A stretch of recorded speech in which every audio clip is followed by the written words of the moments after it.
السلام علیکم۔ نیا دور کے ساتھ میں ہوں سبی الحسنین۔ ناظرین، آج نئے عدالتی سال کا آغاز ہو گیا ہے اور اس نئے عدالتی سال کا آغاز ایک تقریب کے بعد شروع ہوا۔ آج کی تقریب فل کورٹ ریفرنس ہوا۔ چیف جسٹس قاضی فائصہ نے خطاب کیا فل کورٹ ریفرنس سے، اور اس کے علاوہ پاکستان بار کونسل کے vice chairman, supreme court bar ایسوسی ایشن کے صدر نے بھی تقاریر کی، اور چیف جسٹس قاضی فائصہ نے گزشتہ سال میں جو ان کے کریڈٹ پہ جو ان کی پرفارمنس تھی اس پر بات کی، فیصلوں کا ذکر کیا، جس پہ بھٹو ریفرنس پہ فیصلہ ہے۔ اس کے علاوہ الیکشن 8 فروری کے الیکشن سے متعلق فیصلہ ہے، اس پر بات کی، اور سنگین غداری کا مقدمہ تھا جو کہ معاملہ لاہور ہائی کورٹ گیا تھا، اور لاہور ہائی کورٹ نے قرار دیا تھا کہ خصوصی عدالت یہ کیس نہیں سن سکتی تھی، تو اس پر بات کی اور کہا کہ جو خصوصی عدالت کو کالعدم قرار دینے کا معاملہ تھا، لاہور ہائی کورٹ کا یہ اختیار نہیں تھا، یہ اپیل میں آنا تھا، اور ہم نے اپیل میں اس فیصلے کو کالعدم قرار دے کر آئین شکن جنرل پرویز مشرف کی جو سزا ہے اس کو بحال کی۔ اس کے ساتھ ساتھ صحافیوں سے بھی کافی گلے شکوے کیے۔ میرے ساتھ موجود ہیں سینئر صحافی غلام نبی یوسفزئی، ان سے چل کر بات کرتے ہیں۔ بہت شکریہ غلام نبی یوسفزئی صاحب ہمیں جوائن کرنے کے لیے۔ یہ بتائیں کہ آج کا جو خطاب ہے چیف جسٹس قاضی فائصہ کا، ان کے سامنے کچھ تھا بھی نہیں، وہ فی البدی بات کر رہے تھے، آپ ان کے خطاب کو کیسا دیکھتے ہیں؟ جی، وہ پوائنٹس کے حساب سے جو پوائنٹس انہوں نے اپنے سامنے رکھے تھے اس کے حساب سے بات کر رہے تھے، اور اس کو اگر ہم دیکھیں تو مہینہ بعد جو ہے نا چیف جسٹس ریٹائر ہونے والے ہیں، تو ہم اگر کہ یہ اس خطاب کے لیے جو ہے نا ایک جو فیئرویل ایڈریس ہوتا ہے اس کے لیے ایک ریہرسل ہم سمجھے تو وہ بھی تھا، کیونکہ ان کے جو ایک سال کے دوران موجودہ چیف جسٹس 16 ستمبر 2023 کو آئے تھے، تو اپنی جو کم و بیش ایک سال کا جو دوران یا اس میں ان کی جو اچیومنٹس ہے اس کا ذکر کیا انہوں نے، اور انہوں نے بتایا کہ جب میں آیا تو پوری طور پر فل کورٹ اجلاس بلایا، جو کہ گزشتہ 4-5 سال سے نہیں بلایا گیا تھا، پھر 2015 سے غالباً جی، نہیں ہوا تھا۔ اور پھر جو کاز لسٹ کا ایشو تھا اس کو سیٹل کرا دیا، اس کے علاوہ جو دیگر جو ٹیکنیکل معاملات تھے اس کو ہم نے جو ہے نا وہ درست کیے، پھر جو براہ راست نشریات کا جو سپریم کورٹ کی جو لائیو سٹریمنگ ہے اس کا آغاز کر دیا، پریکٹس اینڈ پروسیجر ایکٹ کی جو کیس کی جو ہیئرنگ تھی وہ ہم نے براہ راست نشر کی۔ اس کے علاوہ انہوں نے یوٹیوبرز کے اور کچھ صحافیوں سے جو ہے نا وہ گلے شکوے بھی جو ہے نا وہ کیے کہ سچ بیان نہیں کیا جاتا ہے، اور اپنے جو باقی آپ نے ذکر کیا جو پرویز مشرف کیس تھا اس کا انہوں نے بتایا، پھر جو انہوں نے کہا کہ جب میں نہیں آیا تھا تو سپریم کورٹ نامکمل تھی اور بہت عرصے سے جو ہے نا اس میں 3-4 ججز نہیں تھے، تو وہ 17 ججز ہم نے مکمل کیے، اور جو شریعت اپیلیٹ بینچ تھا اس کو بھی ہم نے مکمل کیا، اور جو ایک جو عالم جج تھا ان کی فوتگی کی وجہ سے وہ سیٹ خالی تھی تو اس پر بھی اپوائنٹمنٹ کی، تو یہ ساری جو ہے نا اچیومنٹ انہوں نے بتائی، اور جو ججوں کا احتساب ہے اس کا بھی ذکر کیا کہ ہم نے پہلی مرتبہ سپریم کورٹ کے ایک جج کے خلاف جو مس کنڈکٹ کے الزامات تھے اس پر سپریم جوڈیشل کونسل کا جو آئینی فورم ہے اس آئینی فورم نے اس معاملے کو دیکھا اور اس جج کو برطرف کر دیا۔ نہ صرف یہ بلکہ جسٹس شوکت صدیقی کا بھی کیس ہاں، پہ انہوں نے اس کا اور بھی انہوں ذکر نے کہا کیا۔ کہ جو سابقہ سپریم جوڈیشل کونسل کے جو فیصلے تھے اس کو بھی ریویو کیا، اور شوکت عزیز صدیقی صاحب کو ہم نے وہ بحال تو نہیں کر سکتے تھے کیونکہ ان کی جو کانسٹیٹیوشنل جو لمٹ تھی ایج کی وہ آڑے آ رہی تھی، لیکن ہم نے ان کو اس کا بحال کیا اور ان کو جو بینیفٹس تھے وہ دے دیے۔ باقی جو ایک چیز جو بہت اہم تھی، انہوں نے جو آپ سمجھے کہ سپریم کورٹ جو اس کو کرٹیسائز کرے یا کہ سپریم کورٹ میں مجھ سے پہلے جو یہ ہوتا تھا کہ پتہ ہوتا تھا کہ کس کیس کا فیصلہ کیا آنا ہے. ہم، تو یہ ایک بہت بڑی بات تھی. یعنی چیف جسٹس صاحب سمجھ رہے تھے کہ سپریم کورٹ میں مجھ سے پہلے یہ صورتحال آپ تھی. کیا سمجھتے ہیں یہ چیف جسٹس قاضی فائصہ کا کریڈٹ نہیں ہے؟ کیونکہ بات تو ان کی ٹھیک ہے کہ ہم خیال بینچ بنتے تھے اور کیس لگنے سے پہلے ہی عوام کو، قوم کو پتہ ہوتا تھا کہ فیصلہ کیا آنا ہے، لیکن قاضی فائزیسا کے ٹینیور میں کم از کم ہم یہ کہہ سکتے ہیں کہ کیس اگر لگتا ہے تو یہ ہم نہیں کہہ سکتے کلیئرلی کہ فیصلہ کیا آنا ہے. ہر جج کا اپنا ویو ہے. جی اس میں آپ صحیح کہہ رہے ہیں، ان کا بھی کچھ کردار ہو سکتا ہے، لیکن سب سے زیادہ اس میں جو کنٹریبیوشن ہے وہ supreme court practice and procedure act کا ہے. کیونکہ اب جو پولیٹیکل کیسز ہوتے ہیں، جو کہ جو لوگ اس کو رپورٹ کرنے میں اور اس کے جو کارروائی اس کو سننے میں اس میں انٹرسٹڈ ہوتے ہیں، تو وہ پولیٹیکل کیسز ہوتے ہیں. جو زیادہ تر کیسز ہوتے ہیں وہ جو آرٹیکل 1843 کے تحت ڈائریکٹ آتے ہیں. تو اب وہ جو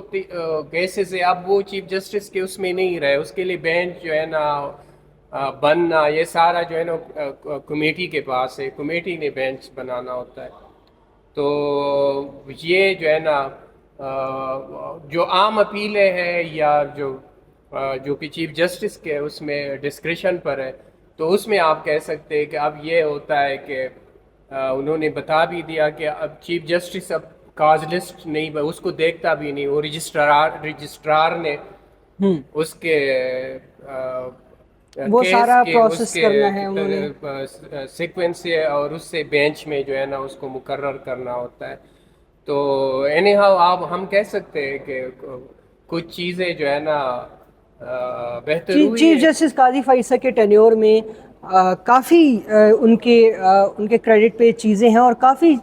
معاملات ایسے ہیں جو کہ پہلی بار ہوئے. ہم نے دیکھا لائیو اسٹریمنگ ہوئی ہائی پروفائل کیسز کی. اس کے علاوہ ڈپٹیشنسٹ کو بھی واپس اپنے اپنے اداروں میں، اپنے اپنے محکموں میں بھیجا. آئین اور قانون کی بنیاد پر انہوں نے فیصلے کیے. اب پولیٹیکل پارٹیز جو ایک مخصوص جماعت ہے اس کو ریلیف نہیں ملا اگر چیف جسٹس قاضی فائصہ سے، تو میرا خیال ہے کہ یہ ان کے وکلاء کی کمزوری ہے. اگر وکلاء جو ہے تو اچھی طرح سے کیس آرگیو کریں تو پھر فیصلہ بھی انہی کے حق میں آتا. آپ بحیثیت کورٹ رپورٹر، آپ کو بڑا عرصہ ہو گیا ہے، تقریباً 15 سال سے زیادہ آپ کورٹ رپورٹنگ کر رہے ہیں سپریم کورٹ کی. چیف جسٹس قاضی فائصہ کی لیگیسی آپ کیسے دیکھتے ہیں؟ دیکھیے میں آپ کو ایک بات بتاؤں،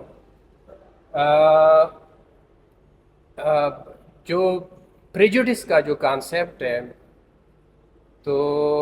وہ کانسیپٹ یہ ہے کہ جج کو پریجوڈس سے جو ہے نا کسی تعصب سے اور جانبداری سے پاک ہونا چاہیے.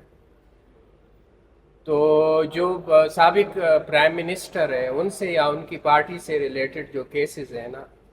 ان میں چیف جسٹس پاکستان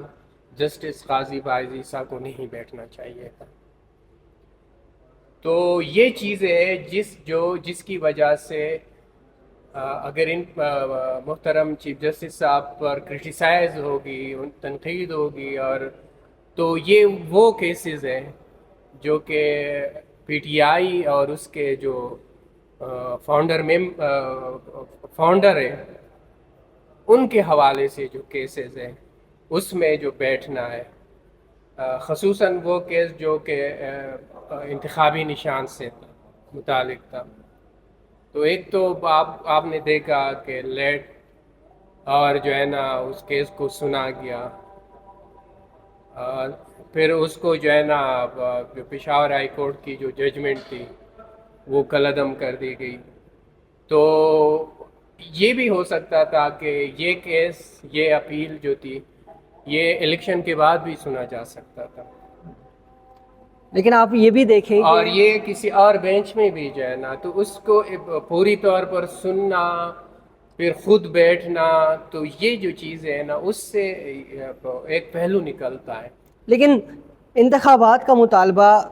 پاکستان تحریک انصاف کا رہا تھا شروع سے. جب سے یہ ووٹ آف نو کانفیڈنس کا معاملہ آیا تب سے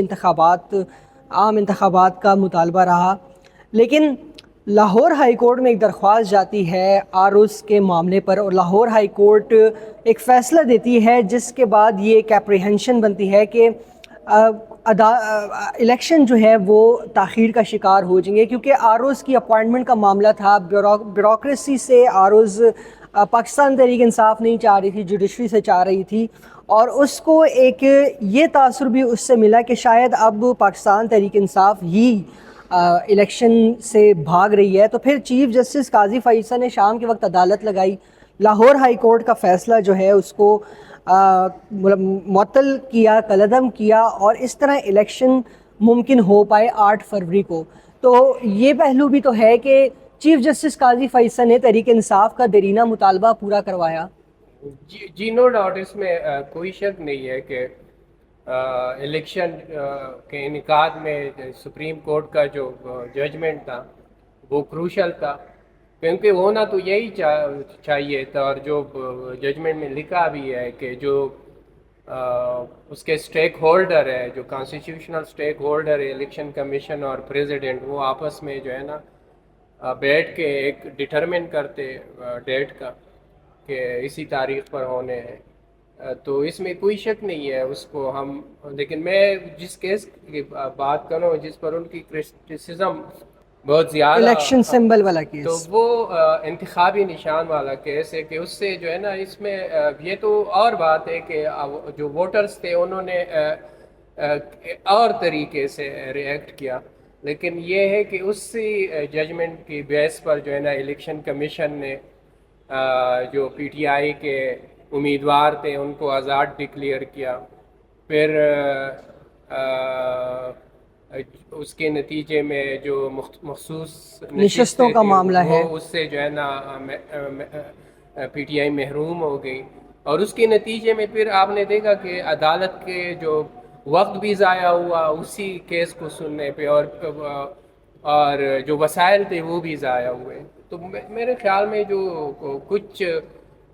بہت اچھی چیزیں ہیں جو کہ اس چیف جسٹس کے موجودگی میں ہوئی ہے, لیکن کچھ چیزیں ایسی ہیں جس میں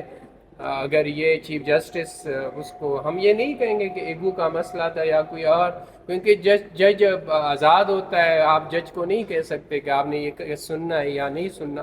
لیکن وہ جج کی اپنی ثوابدید ہے. لیکن یہ کہ جو ریکوائرمنٹ ہوتا ہے, میں جو پریجوڈس کا جو کانسیپٹ ہے تو اس کو ختم کرنے کے لیے جو ہے نا, اگر چیف جسٹس خود نہ بیٹھتے اس کیس کی سماعت میں تو بہتر ہوتا, اور آج جتنی کرٹیسزم ان پر ہو رہی ہے تو شاید یہ کرٹیسزم نہ ہو. اچھا, آخری سوال, آج کے خطاب میں 6 ججز کے خط کا اور عدلیہ میں حساس اداروں کی مداخلت کا ذکر نہیں تھا. آپ کا کیا خیال ہے کہ کیوں نہیں کیا گیا یہ ذکر؟ وہ معاملہ سب جوڈس ہے اس لیے؟ یہ تو میں نہیں کہہ سکتا, لیکن باقی معاملہ تو ہے سب جوڈس ہے, اور اس کو سپریم کورٹ نے دیکھنا ہے اور فل کورٹ نے دیکھنا ہے اس معاملے کو, اور یہ بہت اہم ایشو ہے جس سے جو عدلیہ کی جو انڈیپینڈنس ہے آنے والے دنوں میں اس کا جو سمت ہے وہ ڈٹرمن ہوگا. تو لیکن جو بعد میں چیف جسٹس کی غیر رسمی گفتگو ہوئی چیف جسٹس کی صحافیوں کے ساتھ, اور اس میں ذکر ہوا باقاعدہ 6 ججز کے خط کا کہ وہ کیس سماعت کے لیے مقرر کیوں نہیں ہو رہا. تو اس پر چیف جسٹس قاضی فائزہ کا کہنا تھا کہ یہ معاملہ جو ہے یہ 3 رکنی committee practice and procedure act کے تحت اس نے مقرر کرنا ہے, اور پھر جسٹس مسرت ہلالی جو بیمار تھیں وہ بھی نہیں آ رہی تھیں, اس وجہ سے بھی یہ معاملہ تاخیر کا